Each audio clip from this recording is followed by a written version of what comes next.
Hi, Derek. That Hello was a again, very Tina. hello again. We are back. I'm not sure by popular demand, but we're back. Hey, we have some views. We have some views. I have some You views. have more views than I do. We got to work on that, Derek. That's okay. Okay. That's okay. That's all good. But So, episode 2, episode 2, Shayna Hamill here Derek Patty. with Next Home Excellence here in Sarasota, Florida. Here with your market update. These stats are hot off the press. They were Less released than 24 hours ago. less than 24 hours ago. And I know we're in September, but these are for August stats, and that's where we're starting today. Where do you want to start? I don't know. Go ahead. Well, I would say we start single-family homes is the popular one that everyone looks at. Sure. Sarasota County, I'm looking at the county by county. So we have Sarasota and Manatee. Yep. Sarasota County, start there. We are kind of on pace price-wise. Prices have not really done anything year over year. I think they're spot on. Sales are essentially on track as same as last year. You've got, I mean, everything is A little bit of an uptick is what they're saying in sales or in closed sales. very small, Very small, like 8. like 8. So It's interesting because I love the way that the articles, because there was an article in Florida Realtor today, actually, that was like talking about pending sales up, based on the data that was released yesterday. And I think that that's really interesting because I don't know what went through your mind when I read that, but it makes it sound like, like that things are happening. Things are happening. Yeah. And even through the slow months of the year. Yes, but it couldn't. Well, they're talking about compared to the same time last year, right? Yeah. Pending sales up from year over year, Correct. right? Yes. So what went through my head is, well, shoot, of course they're up. What happened August 2024? What did happen? Hurricane Debbie. Oh, that's right. You're right. No, August 3rd. Here. Yes. We were underwater, literally, for a little bit. End of the month, right? Or no, beginning of the month. Beginning of the month. Beginning. And so, December it probably halted us. Yeah. For at least a week or so. So is it impressive seeing the pending sales being higher than last year, or not as impressive? It's not as impressive last because year was slow. Right. Last year, of course, we're doing better than we did the same time last year. Because we had a lot of, it wasn't the whole area, I would say, got flooded. Not at all. Not at all. So. But I think it did it was an unprecedented event that happened.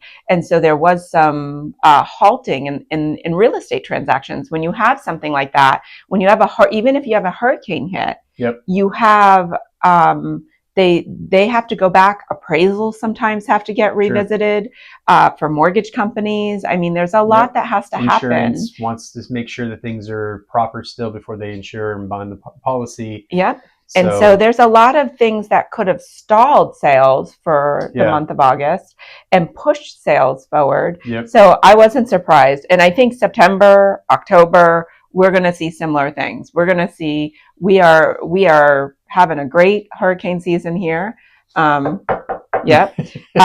major has happened so far. So I think it was unprecedented what happened there, and we were in recovery. And so I think we're going to see the same trend over the next couple of months. It's been a year. That's crazy. I know. It's wild to think about. Isn't it weird? Yeah, we're almost at the point where, end of September was when the first Helene hit. So we're getting close to that. But again, we're more than halfway past hurricane or through hurricane season. Hopefully we're going to continue with a very minor storm season. Yeah. So, but it's going well so far. It is so I far. think there's people ready to pull the trigger on a house and actually start the search or get more serious. They're just kind of waiting that out. I also think you're seeing, some people probably taking the houses off the market a little bit. We are seeing inventory drop. Over the last 4 or 5 months, it has declined. Yes. Some of those coming off just due to expiring from the season and whatever. Some probably taking off for storm season, so they don't have to worry about selling through that. Some just selling. Some just selling. That too. Things are selling. So it is an interesting time of year. Every October, September is kind of quiet for the most part. So, but that's picking up. Yeah. We've got buyers out there. What I found interesting when I was looking at the stats is that we still have at least a third of our sales are still cash sales right now. And so I thought that was really interesting because the mortgage rates, while they do have an impact, right, because they've kind of tipped down, tipped up, and they're kind of teetering a little bit right now, they're which ticking is back up after kind of hitting a nice low. They are. And then here we are, like up 20 basis points over the last week or so since the Fed announced. It's kind of interesting that how that everyone waits for it, and it dropped kind of prior to the Fed announcing it dropped, and then here it is kind of spiking up a little bit. And I think we'll see that in September stats. I think we'll see an uptick in pending sales because we dipped a little bit. So we're waiting to see what happens, you know, as the year plays out, and if we're going to have any more decreases in our mortgage rates. But it definitely, I think, kind of incentivized. Is that the right word? Whoa. Hello. Nothing happened. Nothing happened. Are we videoing? Yes, we're videoing. Welcome back. Technical difficulties as always. Speaking of IT, I'm going to totally shift gears. Okay, we were talking about something incentivizing. I know. I don't know what it was now. Lower mortgage rates, causing buyers. Yes. But speaking of IT, I'm going to jump into a different topic that we were talking about. It seems like things may turn around for us here a little bit, because I sent you an article, and we both were reading this article of some of the economic trends that are happening in Florida, and that there's an increase in IT companies maybe going to be looking at Florida as a place to do business because of, I think it's called the Choice Act. The Choice Act, which is something that's extending the number of years that we have that protects non-compete. Well, so we need jobs. We need better, high quality paying jobs, not just for our area, but I think overall in Florida. Which again, I think we've seen that influx of companies over the last few 5 years, whatever it's been.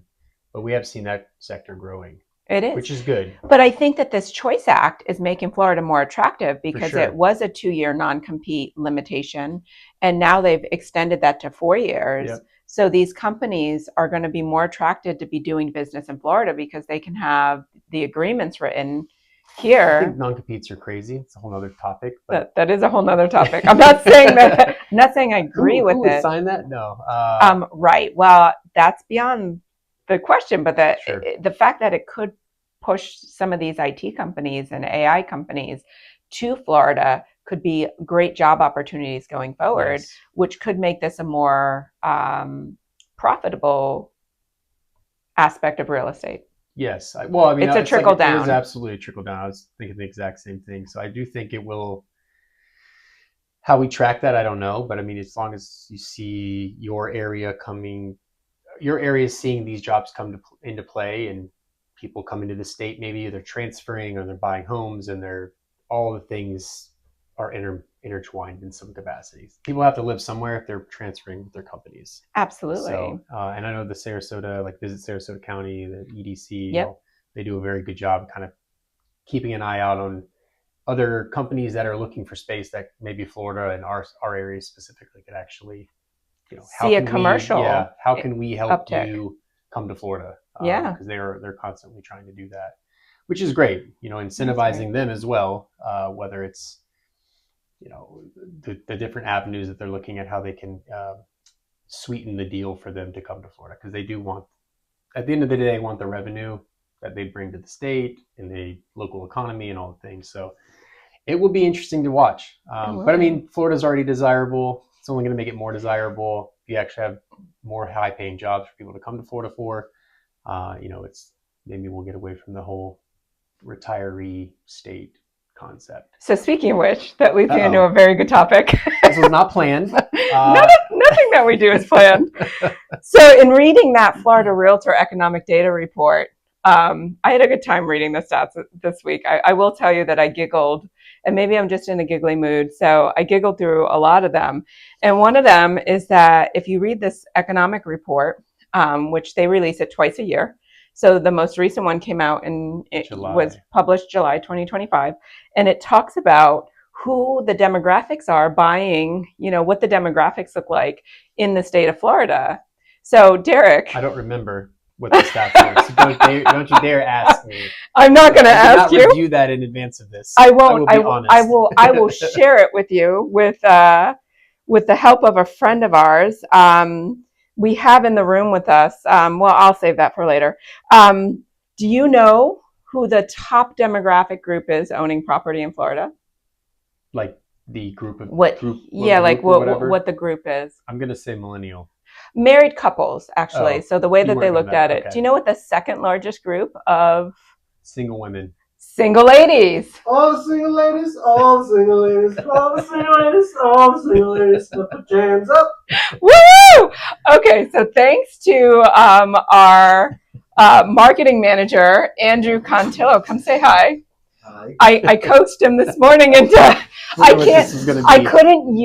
wanted to play it on my phone, but copyright issues, it would be an issue. I wasn't able to do that. Well, I saw that somewhere. I didn't see it in that report, but I mean, I did see that stat come out probably a couple months ago. You knew the answer. But yeah, I had a feeling you were going that direction after married. Yeah, it was a pretty decent number too. 19%. Yeah, 19%. Single women is the second largest homeowners in the state of Florida. That's group crazy. Behind 60% are married couples. So I thought that was a fun statistic. Well, that debunks potentially that home ownership is unaffordable. I mean, you've got a lot of single women that are buying on their own. There should be more people buying, as married couples. So, there's why 60%. Rent? Why rent? Oh dear. Anyways, that's my fun. Number with single men? Do you remember that number? Low. I'm just kidding. I'm looking at it like, what is the difference, and why is it lower than single women, and what's the thought process? We shouldn't have these conversations. Yeah. Let's move on to more stats. Getting into not real estate statistics. So, and the other stat I found really appealing. I don't have anything planned for this one, Derek. Sorry. The other stat I have that's really really surprising to me is that we were second in the state, second in the country. Let me get back on track. Second in the country in foreclosure filings, and I thought that was interesting. It is interesting. Yeah, I mean, that doesn't mean they're hitting the market. That doesn't mean that the banks have. There's just the filing. It's just the filing has to go, and not all. It's like a 7-month process. Yeah. And not all homes that start the filing process after actually make it to the foreclosure status. Yeah. Well, and when I started, and I think you started shortly around the same time as me, so like 12 years ago. I remember there being more short sales on the market. We were kind of coming out of the Great Recession, and but things were kind of on the up. But at the end of the day, I mean, there weren't a lot of, there were more short sales then. I have seen a few, not a lot. Like I've seen a handful through my searching and all the things that are on the market, but you're not seeing like REO properties regularly like I used to. You're not seeing the short sale inventory like we used to. Like I get that it's up, but it's up year over year. And then you look up in general, right? But it's still not a lot. Like, you look at the percentages in the stats. Yes. They're like they went up. Well, there were 2, and now there are 3. Now there's like 6. It's tripled. It's not even 6. It's like 3. So like, I mean, it went up by 1. You know. So like, it's up 50%. You can frame the stats absolutely any way you want. Absolutely. But yes, we aren't seeing. We haven't seen a huge uptick in those numbers in our area as far as foreclosure sales or short sales. That's the filing. So like you said, there is a process in my history of worked in the mortgage world for a short stint, and we had a lot of calls come in about, how do I prevent foreclosing and how do I modify my loan? So there's a lot of like things they have in place before it gets to foreclosure. Like, no one wants to foreclose, ideally, especially now. I'm sure they would probably get less for their property if they had to foreclose and sell it. Right. So they're going to probably lose money at the end of the day. Well, and I think it's just my reason for pointing it out is that a lot of these headlines hit the, internet, they hit the newspapers, they hit, because it's something they can capitalize. Like you said, like short sales up 50%, right? So it's just, it's interesting because it's so important to like really dig into the numbers and have an understanding, or talk to one of us and get an understanding of what's really going on in our area. Are those numbers realistic, or are they just using it as like a clickbait, so to speak? Yeah, the numbers are here, dissecting them and really trying to understand like what's happening, and again, looking over the last, let's say, 6 months instead of just looking at, year over year. Look, what's the trend? Where are we seeing things move over the past few months versus, again, like you said, last year pending sales. It's hard to gauge that, or hard to compare to that, because it's, and even when we were in the COVID years, like the same thing. You're looking year over year, and you're like, well, last year was normal, and then we went crazy spike, and then we went like, as it fell, we're like comparing to markets that aren't the same. So a lot has changed. A lot has changed, and a lot changes in a year. So I think looking at the last couple of months kind of gives you more of a sense of where we're at. And again, we mentioned it before, we were chatting a little bit before we started this. That's why banks and appraisers, they're not looking at what happened last year. They're looking at what's the last couple of months. They're not even going. It's hard for them to go back 90 days right now, or 6 months. Maybe they're going back 90 days, or maybe they're trying to go back 60 days. Because things are very fluid. Yes. Okay. Well, I think we'll have to edit our 2 clips together because of our technology issues, and I'm sure you guys will be seeing the finished product. But any final notes that you wanted to add today from your evaluation? No, I think we chatted about Sarasota County a little bit. Manatee's in the same boat. There's not a lot of changes. I mean, we're seeing the same kind of trends. Prices are kind of on par with each other. I mean, they are down a little bit more in Sarasota or Manatee County. But they also have a lot more inventory. So I think that's playing with that. And there's a lot more new construction out in Lakewood Ranch and things like that. So there are some things that are pushing that balance a little more than what we would see maybe as much in Sarasota County. But pretty balanced markets when you look at the months of inventory as well, both counties. In the single family home world. Correct. Still a little softening is the word that the article uses. I like softening. Softening's a good word. I will say, it was funny in that article, it did say, or the review, that it was kind of trending toward a buyer's market with the condos, which I think is already a buyer's market. It's already a buyer's market to me. I think that was a little misleading, but yeah, you're over you're at 6.5 and 7 months essentially for both the counties on inventory.